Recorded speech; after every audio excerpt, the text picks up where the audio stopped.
Welcome to Roll, Ponder, and Play, a podcast dedicated to crafting stories through the application of role-playing game engines, combined with creative thinking and propelled into the ether by the barest of prompts. I'm Jarrett Hess, taking on all the roles of Game Master, Solo Player, Author, and Narrator. Come with me on a journey, and together let us explore realms of shadow, danger, and wonder. One role can decide the fate of many things.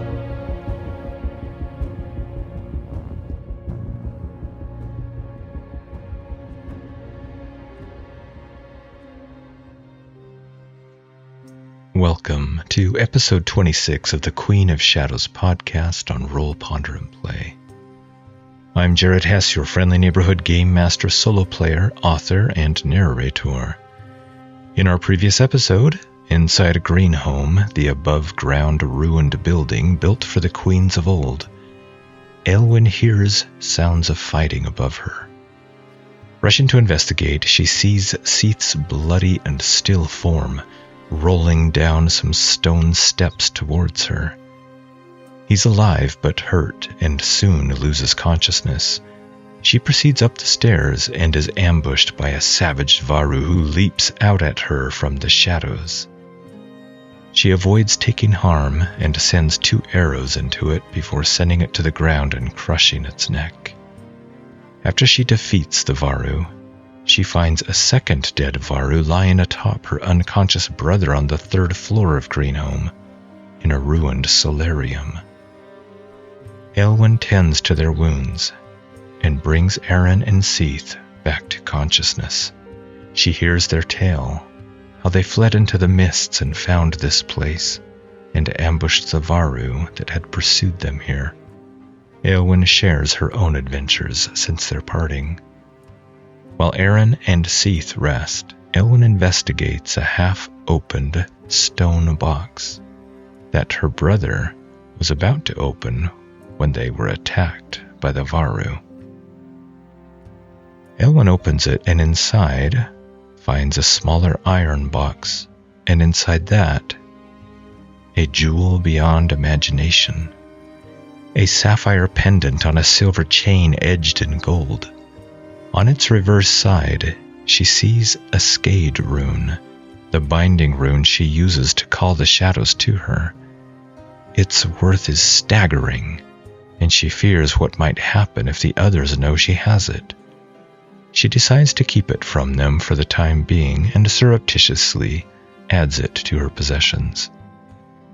She wonders who left this treasure here, and was it perhaps left here on purpose? Just for her? As we begin this episode, Eilwen's stats are Edge 2, Heart 1, Iron 1, Shadow 3, Wits 2. Current assets: Archer, initial box; Cutthroat, initial box; Shadow Walk, initial box. Current statuses: Supply 3 out of 5, Spirit 3 out of 5, Health 5 out of 5, Momentum 8 out of 10.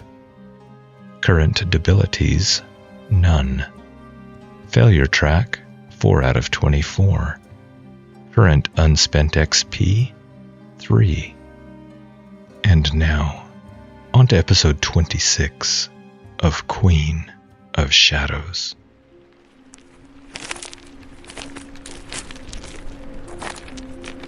Eilwen brushed her calloused hands on her leather leggings and knuckled her lower back. Her hair hung damp about her skin and flushed face. She straightened and surveyed her handiwork. A heaped mound of stone rose up from the ground floor of the rectangular room and now covered the bodies of the 2 varou.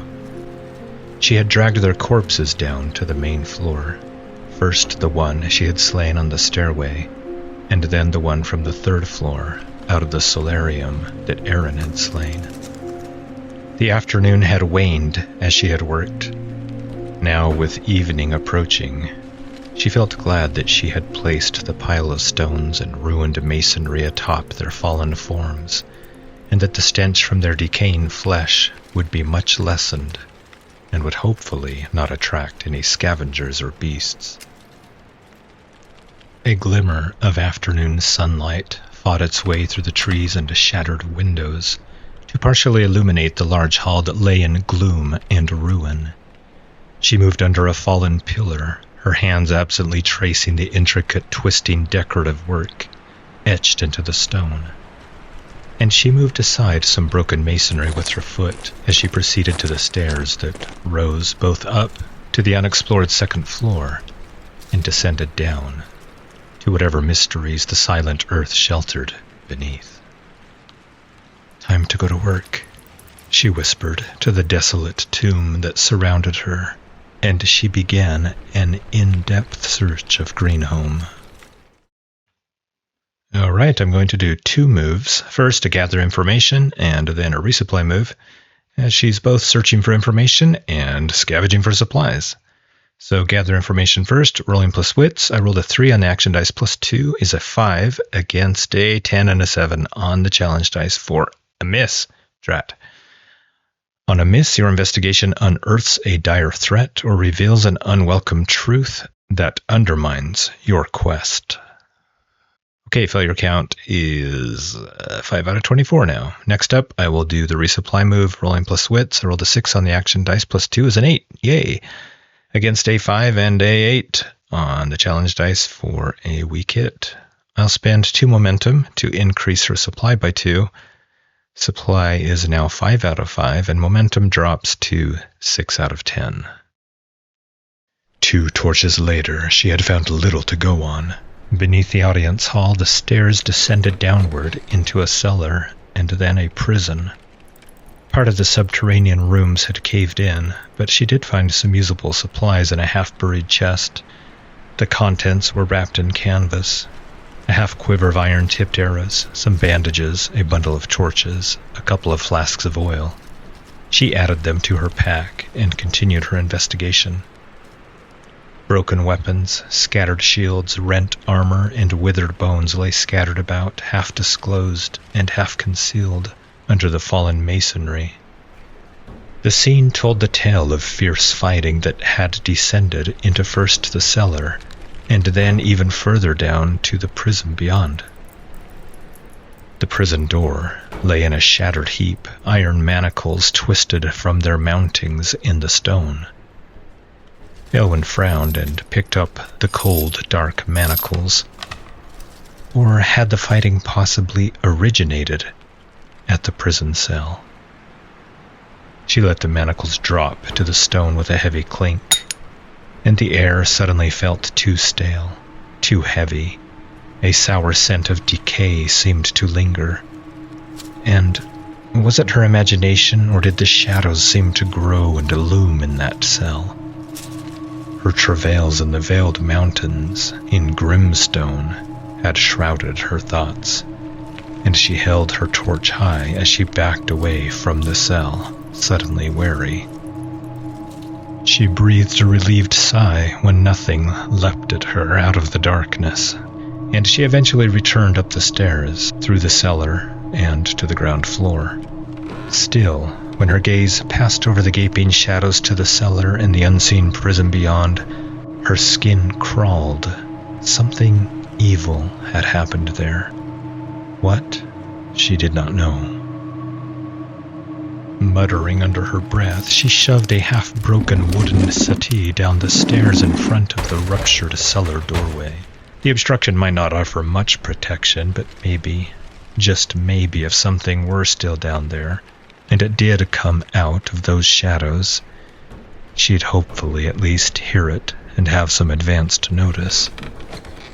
She hadn't seen anything down there, but still. Something landed in front of her, and she scrambled backward, nearly tripping over a piece of masonry. The stones clattering underfoot, her heart strove to leap from her throat as her hand remembered its use and pulled at her sword handle from its scabbard. The thing hissed at her from the darkness. After a pause, when no teeth bore into her throat or failed to pierce her heart, she slowly slid the half-foot of naked iron, glowing faintly blue, back into its scabbard. "Scratch!" she breathed, and felt an immense relief when the little wyvern hissed again and nosed her pack, even as her heart still thudded painfully in her chest. "Heralds, but you gave me a fright." He pawed at her leg and then ran around her.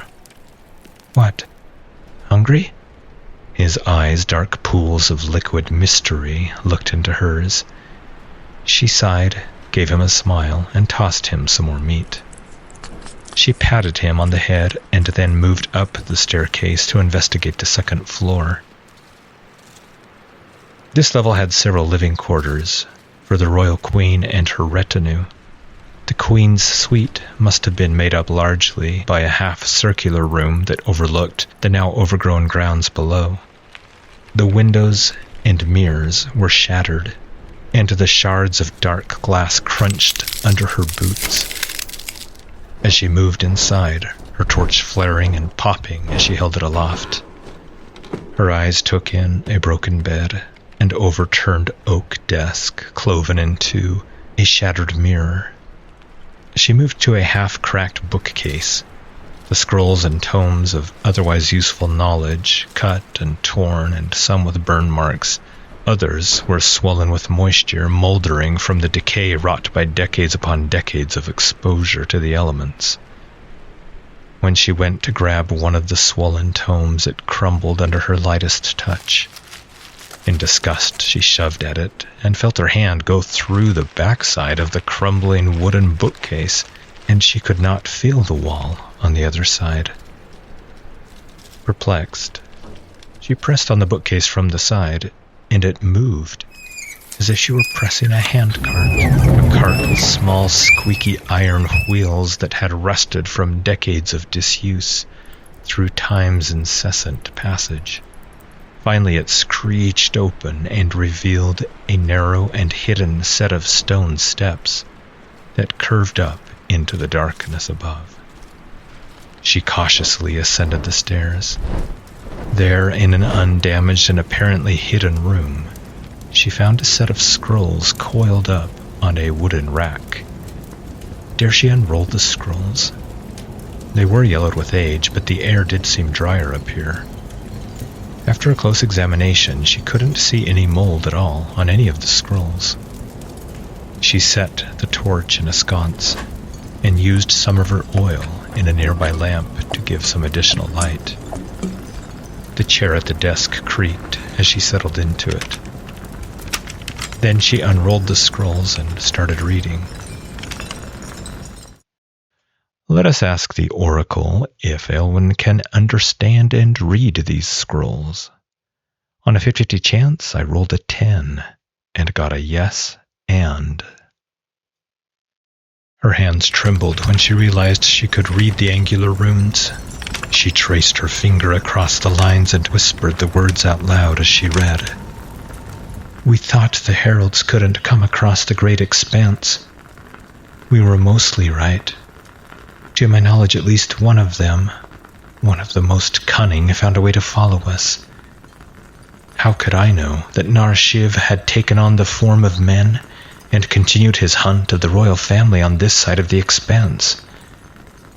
He bided his time. The heralds were ever impetuous, save this one. The crossing over the expanse had weakened him severely, as any amount of water may do. But for some reason it didn't kill him. For 3 decades we reigned in relative peace, if peace is what you can call constant squabbling among the tribes, not to mention the other dangers in these light forsaken lands. And in those decades he hid in his stone house beneath the earth, growing fat on the worms of decay. When father and mother were slain by his assassins, my guards and retainers brought me here to Greenhaven. For 2 summers we lived in peace, thinking we'd be safe, even as my siblings were hunted down and killed one by one. But somehow he found me again. Or perhaps someone in my own court betrayed me? Who can I trust? Nevertheless, he found me. How could we know that Trell was one of the very own night-blasted heralds? We only knew that Trell the bandit had murdered my son. I sent men to capture him, to bring him to me, to be tried for his murder. Now we know why Trell offered such little resistance upon his capture. That night he struck. He became the herald Nar-Shiv, sloughing off his borrowed flesh and bursting the prison asunder in a word of power. He wrought a warped nightmare of bone into existence from some other place, a creature I've not seen before, to aid him. So many were slain that night. My childhood memories of the heralds of the night are as nebulous as the morning mist. But I remember the fear. The same fear I felt as a child. I was young when we fled the old lands, but I learned the runes well over the intervening years. I don't know them all, of course. Who would want to? The world is dark enough already. But I learned enough to live through that night. I know that the runes are dangerous, perhaps even forbidden. But in the end, that knowledge was the only recourse I had to fight Nar-Shiv. Using the runes, I hurt him, wounded him sorely that night. That bought me some time, for he fled and retreated somewhere, perhaps to his great stone house to heal. But his minions are still active after all these years. He still hunts and haunts me and my family. They all salivate for my blood. Someday he will find me and bring me ruin and death, as has befallen so many of my ill-fated siblings and our posterity. Somehow he knows us, senses us. But how? Perchance he's like a hound and can smell the royal blood that flows in our veins when the wind shifts? I know not. But I must flee again. But where? I do not know. Nor dare I write it here. His agents have returned to this forest. But I leave this missive by my own hands in these runes. Maybe you'll be able to find the answer. It bore a signature at the bottom. Queen Morwen. Eilwen finished reading. Then she leaned closer and held the oil lamp nearer. Under Morwen's name was the same triangular scade rune. Sparks sputtered from her torch in the wall, miniature suns extinguishing in the heavy dark. Eilwen sat back, stunned, and whispered the name. Morwen? Who was this Queen Morwen? Was Eilwen somehow related to her? And what had happened to the other half of the crown? She reread the scroll again, and also looked at the other scrolls. The others contained more mundane items, court proceedings for a now broken kingdom, requisition reports, scout reports. But there was no mention of the other half of the crown, nor her mother Arwed. Did this mean a herald of the night? This Nar-Shiv was really out there, even now? Somewhere, somehow, still on the hunt for Queen Morwen's bloodline? Eilwen shivered and felt the hairs on her arms stand on end. The only lead she had, if it even was a lead, was the triangular scade rune, the same rune on the strange amulet in her pack, the same rune on the scroll, the same rune on the iron discs also in her possession. It had to be more than coincidence. She carefully placed the scroll inside her pack, stood, and retraced her steps back up another level to the third-floor solarium with its sagging roof and shattered windows. She picked her way through the fallen debris where part of the roof and wall, those nearest the stairs, had actually collapsed. She breathed in the crisp evening air and reveled in the dark expanse above the trees that had now faded to a somber midnight purple in the east, and from the west the rusty fingers of dusk made their way through the trees to caress her dark hair. She heard snoring and saw that Seith and Aron lay in a deep slumber. Scratch was nowhere to be seen. Perhaps he had gone out hunting for another snack. She returned her gaze back to the outside. She looked through the rent roof and crumbling, time-worn walls out onto the overgrown and tree-studded grounds below her. Trees rustled slightly in a breeze, the leaves whispering to each other like a peaceful river. "Mother," she whispered to the sky, "did you ever walk these halls and stand upon these wooded grounds? Did you ever discover what happened here? And did you try to protect me from it? Is that why I was raised in the Veiled Mountains?" The connection with the past had an almost palpable feel here. Lost in thought, evening's fingers of red slipped beyond the western horizon, and the moon eventually scaled high in the sky, claiming the clear night as its own. And shadows huddled dark and deep pools of midnight amidst the boles of the larger trees that stood sentry-like around the overgrown clearing. Rare were the nights when the clouds deigned to part for the moon in the Veiled Mountains. And here the sight of the moon and of so much greenery and this connection to her past, all of it filled her with a certain undefinable awe that made her breast ache. Time passed. Time. She recognized its touch upon the rough lichen-covered stone under her fingers, and upon the ever-wheeling expanse of the star-studded sky above her. But what was it really? And what was contained in a single heartbeat of said time, as it flowed over her, through her, around her? She closed her eyes and listened, and put her hand over the pendant that now hung over her breast under her tunic.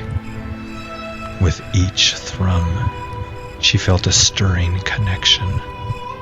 Her mother's and father's blood flowed entwined through her own veins, simultaneously hers and yet also theirs, individual, yet also familial. Did she also bear Queen Morwen's blood within her? And what of her other forebears? Who were they? What stories did they hold inside of them? What lives had they lived that led to this very heartbeat here and now within her own breast? Was such a heartbeat a mere moment in time? Or did the onrushing of life to and from her extremities tell of generations upon generations of family gone before? And was this momentary flow of liquid life, in fact, also a sharing of an entire eternity?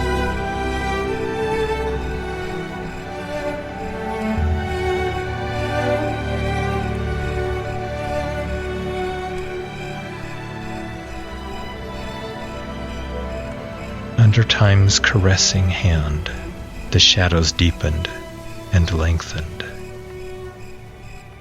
Dazed, she shook herself from her musings. They were deep enough to have caused her to forget the passage of time altogether. Musings and shadows alike were now deep enough. She nodded, and then setting her jaw, she quietly descended the steps and left the building. It was time.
Thank you for joining us, and I sincerely hope you enjoyed what you experienced.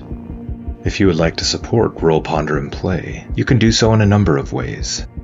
You can give the show a positive review on your podcatcher of choice. You can share the show with your friends and family and on your socials. Nothing beats word of mouth as a way to bring in new listeners. You can join my Patreon at patreon.com/rollponderandplay. There you can find show notes and transcripts, as well as other projects I'm involved in. And paid subscribers get access to subscriber-only episodes, shows, and other content. Finally, you can simply reach out to me and say hello. Comments from you are what inspire me to keep doing this, and I'd sincerely love to hear what you think of the show. To do so, you can find me on my Patreon, or on Discord at Roll, Ponder, and Play, or by email at rollponderandplay@gmail.com. Until we meet again on Roll, Ponder, and Play, may your own dice rolls ever bring you success.